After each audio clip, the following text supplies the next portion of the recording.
It was personal. Thank you so much. Yeah. Well, it's funny. Well, thank you very much for having us here. Mike, before we get started, I just wanted you to take a minute to tell us a little bit about your military service. Is this on? There we go. Good morning. My name is Michael Poyma. I am an employment specialist with the U.S. Department of Veterans Affairs. I work for a program called Vocational Rehabilitation and Employment. I am an Army veteran. I did serve active duty for 3 years. I served in places like Germany and Turkey and Iraq during the Gulf War some time ago. And I've been working for the VA for about 8.5 years now. Great, thank you.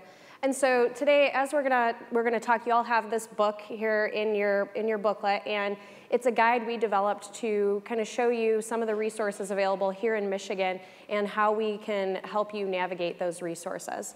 So when we're looking at why you should consider hiring veterans and who can help you, over the next 5 years, by about 2020, we anticipate about 50,000 veterans to return to the state of Michigan. So that's a great talent pool coming back to our state. And they're going to be looking into our colleges and universities, as Taryn on the earlier panel mentioned. That's why they chose to come to Michigan. But they're also going to be looking for employment at the same time. And so having veteran-friendly employers as a state is a great way for us to encourage those folks to come back to Michigan and to choose Michigan as their home. And you know, there are a lot of different partners, so we want to help you work through those processes. So when veterans come back to the state, they bring a lot of different things with them. They're highly educated, they have strong skill sets, and they have great opportunities for additional education and support like the GI Bill. So we're going to touch on a couple of those different pieces today. When we're looking at the education levels, 99% of our active duty folks do have a high school diploma or higher. So that's a great piece to know. And when you're looking at folks in general, I guess this isn't working anymore, but when we're looking at that, I think it's about 78% of our post-9/11 veterans have some college or a bachelor's degree, compared to about 54% of their civilian counterparts. So that's a really great comparison to have when you're looking at that workforce. Additionally, all veterans that have the rank of lieutenant or higher do have at least a bachelor's degree. So there's a lot of great educational skills that these folks already have. And then when we're taking a look at the skill sets that they bring, Mike, you want to talk to us a little bit about some of the different skill sets? When you take a look at your book, on page 7, we highlight some of the skill sets, but I think Mike today is going to talk about these as well as some other ones that we find are very important in our veterans. Kristina, thank you. Before we get to the skill sets, I just wanted to mention one thing also about education that may be overlooked sometimes by employers, is that the high expectations and standards of enlisting and going into the military. It's very, very tough to get in. There are physical standards. There are mental tests. There are tests known as the ASVAB, Armed Services Vocational Aptitude Battery. What we want you to understand is that people who enlist and serve and volunteer and go into the military have, in fact, you are getting, the military is getting the cream of the crop. So know that by the time they get out, they have that extra value. When it comes to skill sets, we undoubtedly have heard a lot already this morning. So at the risk of sounding a little redundant, I just want to cover a few of these. As Kristina mentioned in the booklet, there are some of those skill sets that are highlighted. You've heard them before. These are that veterans are team players, that they are resilient, that they're adaptable, that they can operate and have operated in areas of duress or under stress. Perhaps if you are looking for someone to be a leader, veterans are and can make great leaders. Some of the things that we'll highlight this morning, though, are first of all the adaptable nature of what veterans can bring. When I was in the Army, I actually was in a lower enlisted. So for those of you who don't know, I was in E1 through E4 during the time that I was in the military. So though I did not, in my 3 years, get a tremendous amount of opportunity to lead, I can tell you that I wore many hats. and many of my veteran and military family, I'm sure, can attest to that. It is not just having the MOS, or military occupational specialty, that is important. It is also your ability to be adaptable and to undertake and to take on the responsibility of many other types of jobs. Besides working on Black Hawk helicopters, I also became pretty adept at cleaning a lot of really cool things. For example, barracks and hangars and all kinds of great stuff. I became very proficient with a mop and brooms and painting, all kinds of great stuff. So those are the kind of things that we want you to look at when veterans get out, is their ability, their adaptability. This is also important in consideration for succession planning, a succession planning advantage, that at any moment when another member of our team, our squad, our platoon, our company, for example, may become incapacitated, not able to perform a certain duty, we have to be able to step right up and take on that job. So there's a lot of cross-training that takes place during active duty service. The next skill set is attitude. Now, I think I had a great, and oftentimes tested, but a very good positive attitude while I served. And that is definitely something that is very important for us to take when we get out of the service and look for jobs. One of the things that I would add about attitude, especially when it comes to the workplace, in this what I still call the civilian workplace, is that ability to handle sometimes negative tasks or problems that come up, and being able to take them on in a way that is positive and productive. As an Army veteran, I don't often give kudos to my other branches, especially like the Marine Corps, but I will today. There is wow, how did that happen? Okay. There is a commercial that came out a few years ago that I'd like for you to check out sometime. It's called Toward the Sound of Chaos. It was a fabulous recruitment video by the Marine Corps. And to set the scene, it was essentially a large contingency of military folks in uniform and equipment and helicopters and tanks and all kinds of things, all seemingly converging on a large, dusty area. Something that we really couldn't tell what was there, but you could hear a lot of screaming, a lot of action, a lot of activity coming from that. And what is so profound about that is the movement towards that problem, towards that chaos. And the commercial closes with the words, "Which way would you run?" And I think it's very indicative of military veterans that the direction that we tend to run into is toward the chaos or towards the problems to be able to solve them.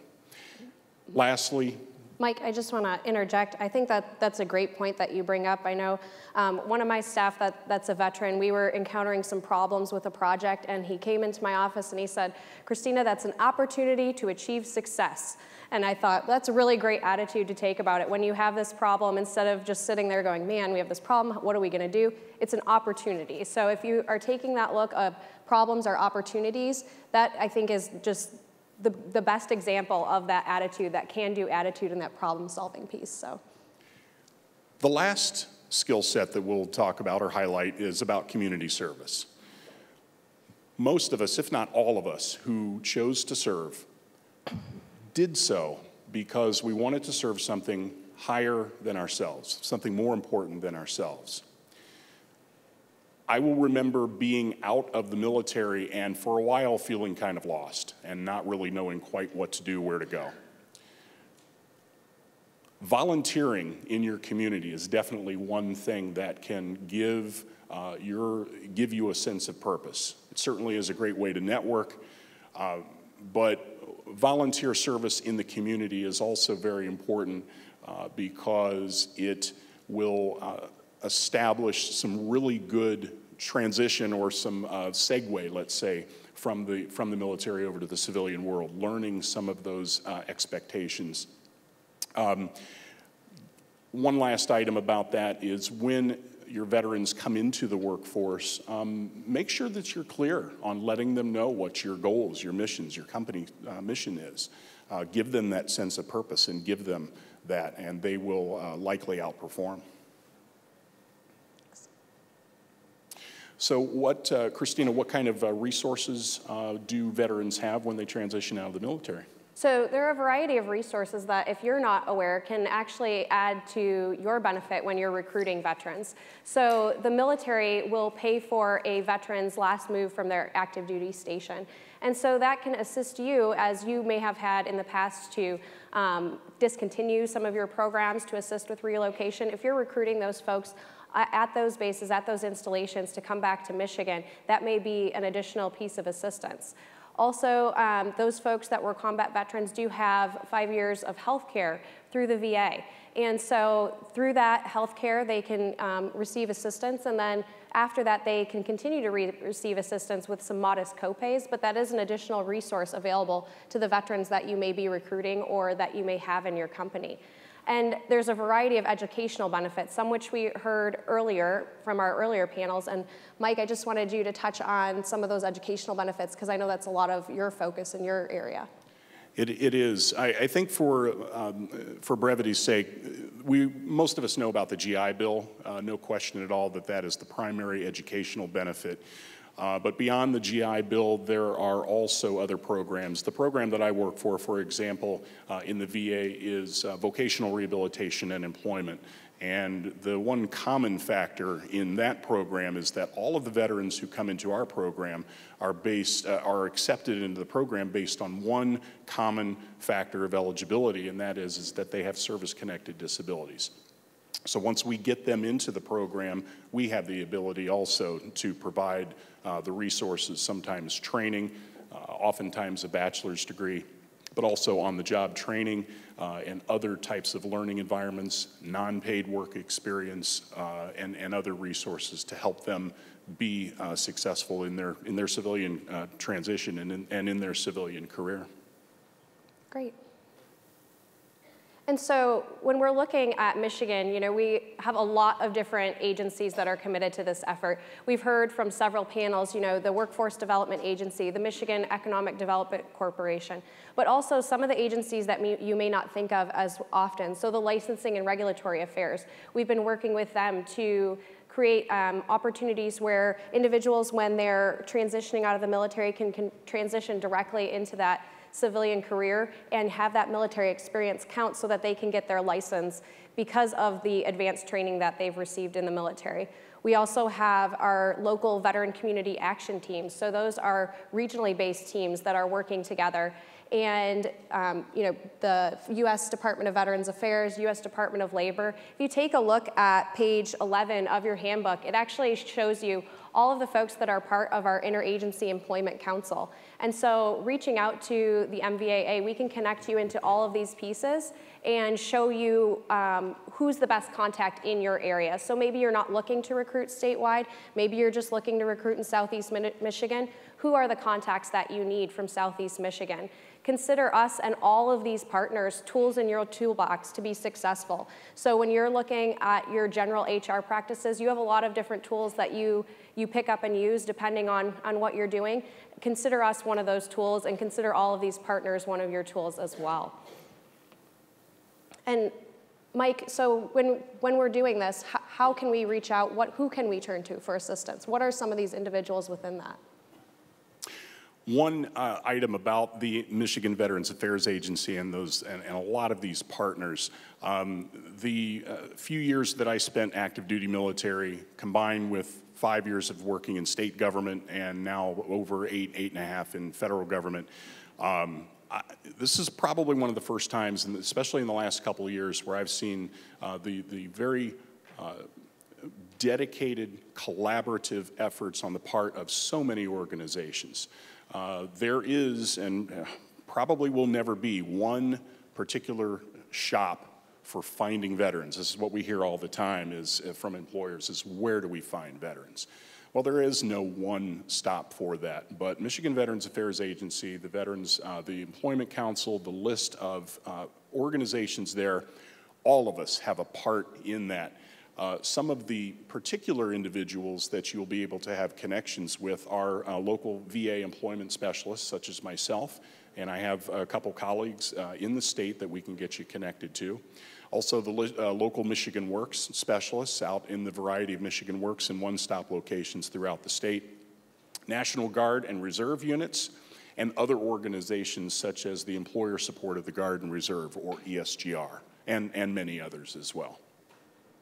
Great. And so when you're looking at what types of assistance you can receive, we can sit down with you and help you develop a veteran hiring strategy. So that's something that's going to be specific to your organization and fits the size and shape of your organization. We can help you learn about those MOSs, the military occupational specialties, that match into the positions that you're looking to hire. Keeping in mind that, you know, those veterans often operate outside of those MOSs, but that's a great place to start. As Dave from Roush mentioned earlier, you know, just putting that on the position description when you have that position posted can help you increase the number of veteran applicants because they realize that you are looking for people with that particular skill set. Additionally, at MVAA, we have folks on 15 college campuses across the state, and we're expanding that this summer, that are working hand in hand with folks on technical school campuses, community college campuses, as well as university campuses, to connect those veterans into benefits, but also working with career counselors. And so we can connect you to that talent on those college campuses that will be transitioning with their 2-year degrees, with their 4-year degrees, with their technical certificates. So there's a lot of ways that we can work together to develop what's best for you and what's best for your organization. And I know there's some additional programs, you know, there were some questions about tax incentives, there's some other private sector programs. Mike, can you talk about a few of those? Some of the other, we heard questions earlier about some of the tax incentives or other incentives for hiring veterans. One of the more common, of course, is WOTC, or the Work Opportunity Tax Credit. Within Chapter 31, or the program Vocational Rehabilitation and Employment, we have a program called the Employer Incentive, or Special Employer Incentive. And as an example, this is a reimbursement, a direct reimbursement back to the employer for the first 6 months of the veteran's wage or salary. We reimburse up to half of that wage or salary for the first 6 months of employment. So this is an opportunity to help those veterans become fully productive, let's say, in the first 6 months of their employment. We also have the opportunity to develop OJT, on-the-job training, and apprenticeship programs to help support veterans who pursue, for example, maybe the traditional apprentice to journeyman trades, and other on-the-job training that is going to go more than 6 months, but possibly anywhere from 2 to 4 years. There's also access to employer events. Certainly an event such as this, one of the most common that we see are job fairs. But there are also other events that you can be a part of as well. If I may, I'd mention something about the job fairs. We know that, for example, that those job fairs, and I don't know about you, but I've been to a number of them, and they tend to be just a little pressure-filled. Not only for the employers, but certainly for our military and our veterans coming back. You know, imagine having to come into the room and sit down and meet with somebody and give a 30-second, let alone a 1 or 2 minute elevator speech, and the pressure of having to do something like that. On the part of the employers having to be able to do that as well.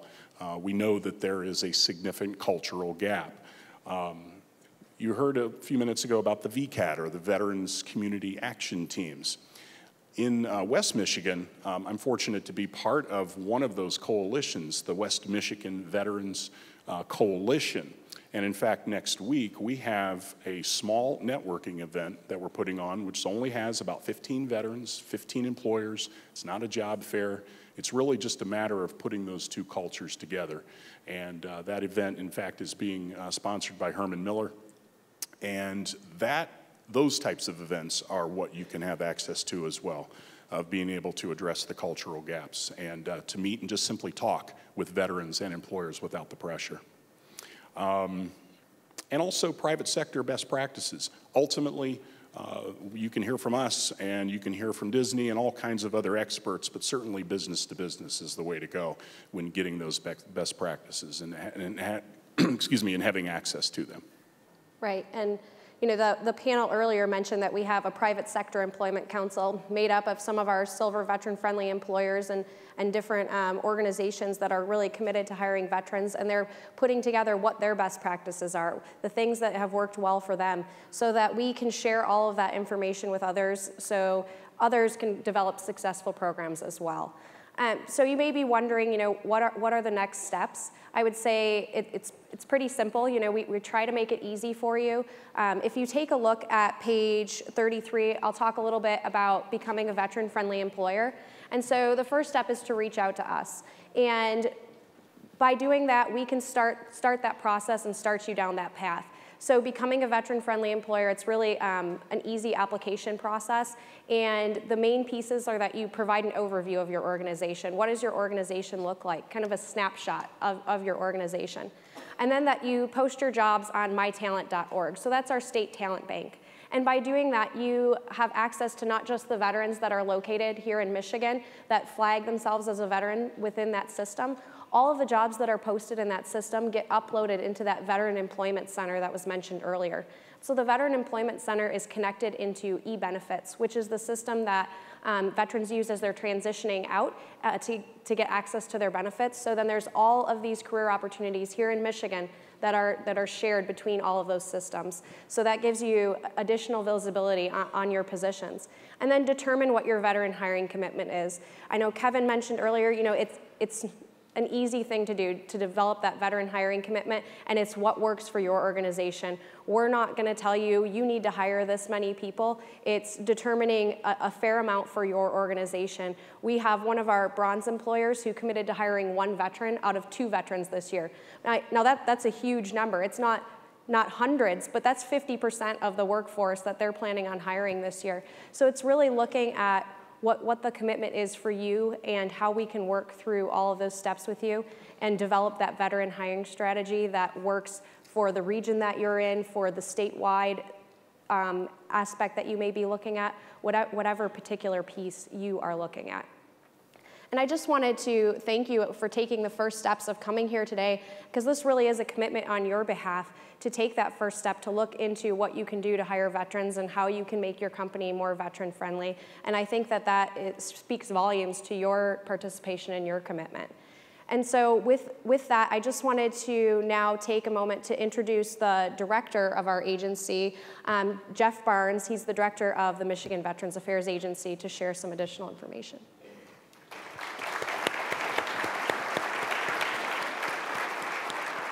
Well, thank you very much for being here today. And as Kristina said, this is a huge first step.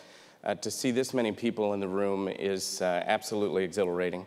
Because when we started down this path a couple of years ago with the agency, we knew that raising awareness was going to be one of the first major steps out there, because we could see it.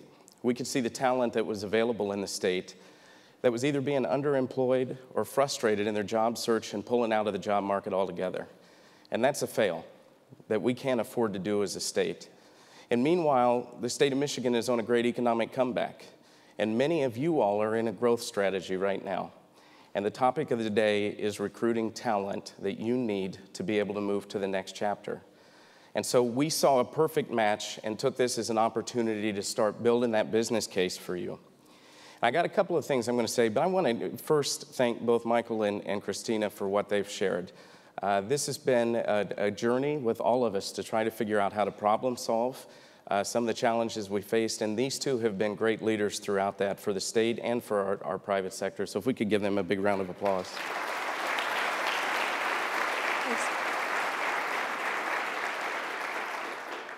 As the Director of Veterans Affairs, I'd also be remiss if I didn't recognize my veterans in the crowd today.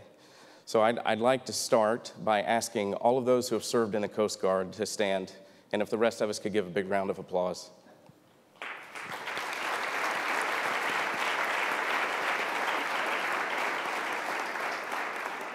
The United States Air Force.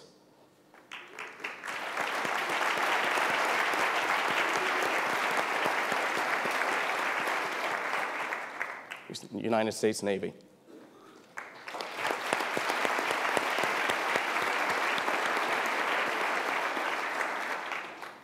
United States Marine Corps.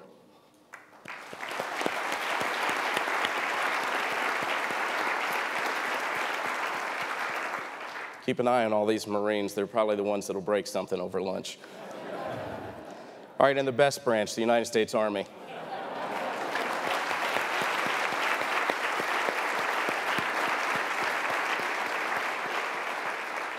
And the most important and most overlooked in many cases, our family of veterans. Please stand.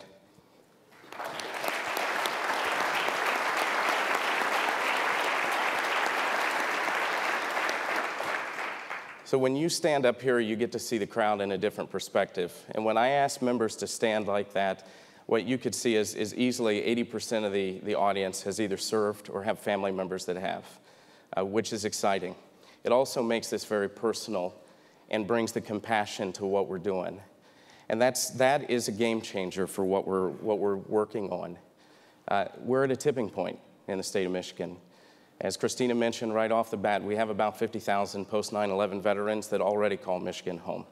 But we expect that number to double in the next 5 years as the Department of Defense downsizes. So great talent opportunity for you all. But we're hitting some all-time highs as well. We had nearly 11,000 students enrolled in Michigan academic institutions using their post-9/11 GI Bill this year, the highest that we've had yet. And when we started this journey, the unemployment rate for post-9/11 veterans across the state of Michigan was 29.5%. And today we're just under 13%, which is a huge step in the right direction. And it's a result of the partnerships that we've been able to develop with many of the folks in this room. It's great to have Disney and USAA come here today to share some of the best practices that they do nationally. It's great to have members like Roush and Quicken and General Motors right here in the backyard and so many others who are really committed to this and are driving that change here at the state and local level. But it's about all of you, because we can't do it without all of us working together. Michael talked about there are so many people working in this space. It's true. But the federal VA will be quick to tell you that they can't do it alone. And at the state level, we can't either. And so talking to you about the business case, getting to that is important, because caring is not enough. We have to approach this with an attitude of action, that we're going to move forward and we're going to operationalize the things that we've talked about today. And we need each and every one of you to commit to do that. So we want you to partner with us to become a vet-friendly employer. Kristina held the book up earlier that we've given you. There are questions in here scattered throughout the book. If you answer those questions, you are where you need to be a bronze-friendly employer. So the bar to entry is not that high. And we do that for a reason. We want to build momentum. We want to build the relationship with you to get these men and women an opportunity to transition to the next chapter of their life and to do it right here in the state of Michigan. We've made incredible commitments to make Michigan the best damn veteran-friendly state in the country. All right, that's an Army term.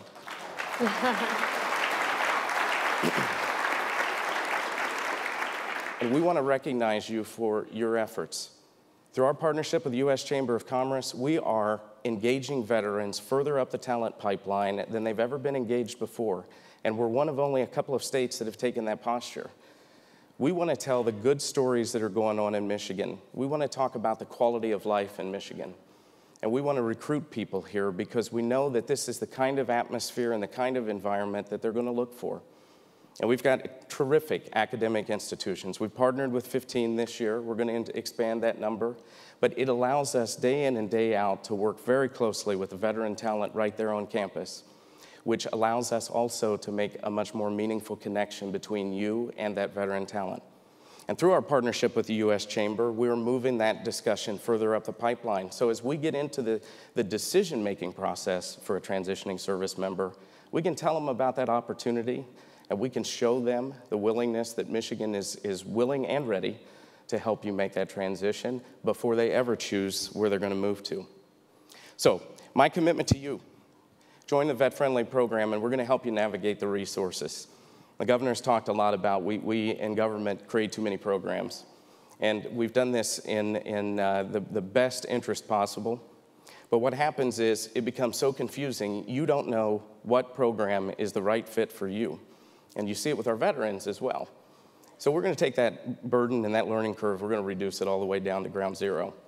We'll help you navigate the resources. We'll also help you connect to the vet talent that you need that fits your needs. Because we want you to have a successful experience. We want to show you that if we get the right vet into the right job, you're going to have higher retention rates, and you'll be able to walk away from some of those HR costs and transitional burdens that you face when you get the wrong person in. We'll work with you to develop a vet hiring strategy that works for your organization.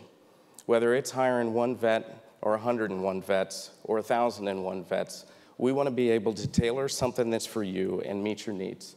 And we want to do targeted recruitment because we work very closely. We've got the Soldier for Life program in the audience, which represents the Chief of Staff of the United States Army. But we work very close with the Chairman's Office of the Chairman of the Joint Chiefs of Staff with each branch. And the goal of that is to make sure that we know where the talent densities are across the country. And when you come and you tell us that you need a certain talent density, we're not going to tell you, go figure out what MOS that is. We'll figure that out. And then we'll tell you where there's the kind of density that we should go and together do a targeted recruitment on that duty installation. So as we see the downsizing taking place that the Department of Defense is doing, we can take you to where the talent is ready and looking for employment. All right, so that's our skin in the game. But you're at a function that's run by a lot of veterans, so you know you're going to get enlisted too. All right, for you, it's take action. When you leave today, whether it's the book that Kristina and Michael just talked about, or the notebook that Disney's provided you when you walked in today, those are not meant to decorate your bookshelf with. Those are meant to be the guideline, the blueprint for you to move forward. And several of our vet-friendly employers have taken those very tool sets and implemented them to their own organization, and they're well on their way. So we've tried to make this as user-friendly for you. It takes a while to soak in. All right, we're veterans. We don't make anything all that easy. But what we do is we want to show you that we can make that connection meaningful. We can get you the right talent, and we will make it easy. And then I want to ask you to do something else. So through the partnership with the U.S. Chamber of Commerce, we've partnered to do the Hiring Our Hero job fairs. This is part of a national effort to hire over 500,000 veterans. And so today, my announcement to you is one that we're very excited about. Through that partnership and a partnership with the Detroit Tigers, we will be co-sponsoring a job fair at Comerica Park on August the 20th this season. So put that as your save the date. All right, and it's going to be against the Texas Rangers, and hopefully our pitching staff will be where we need it to be. But we're going to invite veterans and their family members to come and attend that career fair. And we want you to be a part of that. We want to build on the momentum that we have today. And for our veterans, they're going to get a chance to attend the game right after that at absolutely no cost. And this is the kind of commitment that our community has stepped forward to provide. And it's very exciting. It also sends a clear message to all of those veterans that are making that transition right now. That if you are looking for a place that not only will an employer embrace you, but an entire community, come to the arsenal of democracy. Come to Michigan, because this is a place that you want to start the next chapter of your life. Thank you.